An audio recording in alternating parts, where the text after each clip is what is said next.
bukan saja represivitas, tindakan-tindakan provokatif yang kemudian dilakukan misalnya oleh kepolisian karena banyak bertebaran di media itu perlu ditindaki. Ya, jadi tajuk besar kita itu Merdeka 100% tuntaskan reformasi.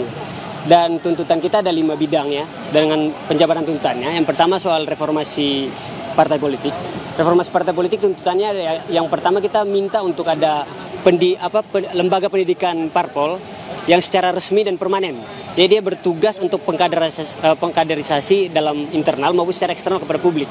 Agar publik tersadarkan bahwa partai politik arahnya seperti apa dan kemana.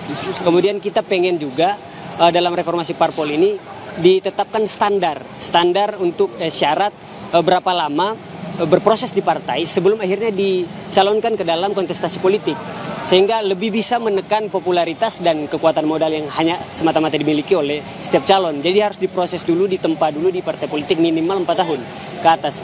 Kemudian kita soroti tentang reformasi Polri. Reformasi Polri salah satu hal yang paling penting kita minta ada penarikan seluruh anggota Polri aktif yang kemudian ada di berbagai institusi sipil. Itu yang pertama. Yang kedua, peningkatan standar jenjang akademik.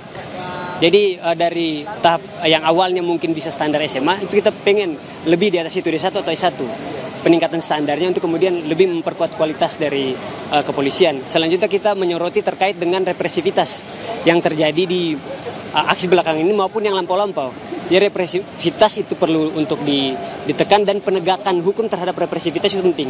Bukan saja represivitas, tindakan-tindakan provokatif yang kemudian dilakukan misalnya oleh kepolisian karena banyak bertebaran di media itu perlu ditindaki. Itu yang hal yang perlu kita soroti. Serta dalam reformasi Polri perlu juga diatur secara jelas dan tegas, spesifik dan substansinya, yaitu terkait dengan penggunaan gas air mata dan rantis atau alat kendaraan taktis ini. Jadi penggunaannya bukan pada wilayah-wilayah keramaian publik dan segala macamnya, termasuk pada wilayah demonstrasi. Harus perlu dipetakan, dilihat dulu. Oh, ini yang bisa kita berikan tindakan tegas dan yang tidak. Karena kami ini secara empiris nyata ada di lapangan dan pernah terkena dampak itu. Tidak sedang melakukan aksi agresif, tapi hanya pihak-pihak tertentu kami dapat tindakan represivitas itu. Nah, oke Bang, kan kalau dari negara sendiri kan sudah merespons dengan pembentukan reformasi Polri sendiri.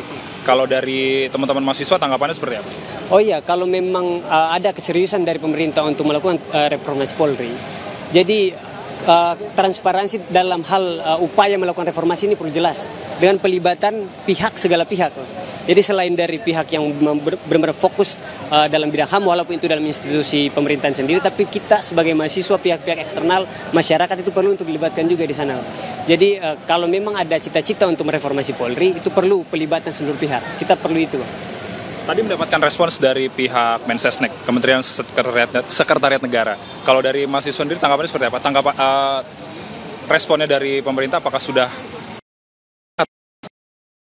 Kita pasti akan diukur setelah pemerintah memberikan respon setelah kita aksi ini. Jadi tuntutan kita ada beberapa. Tadi kan saya baru jelaskan 3 tuh, masih ada dua, masih ada 3, reformasi Polri, kemudian supremasi hukum dan pemberantasan korupsi, sampai pada reformasi pendidikan tinggi. Itu ada catatan kita kasih deadline sampai tanggal 1 Oktober. Dan itu resmi tadi ditandatangani, dan 1 Oktober kami akan menanggung janji itu. Untuk kemudian harus ada responnya. Nah, kita akan ukur responsivitas dan kemudian bagaimana pemerintah merespon kita, tuntutan-tuntutan kita diseriusi atau tidak, itu pada tanggal 1 nanti. Kita akan ukur dari sana. Siap. Terima kasih Mas Alek atas waktunya bersama Kompas TV. Semoga tuntutannya semuanya bisa diafirmasi dari pemerintah. Siap. Thank you Mas.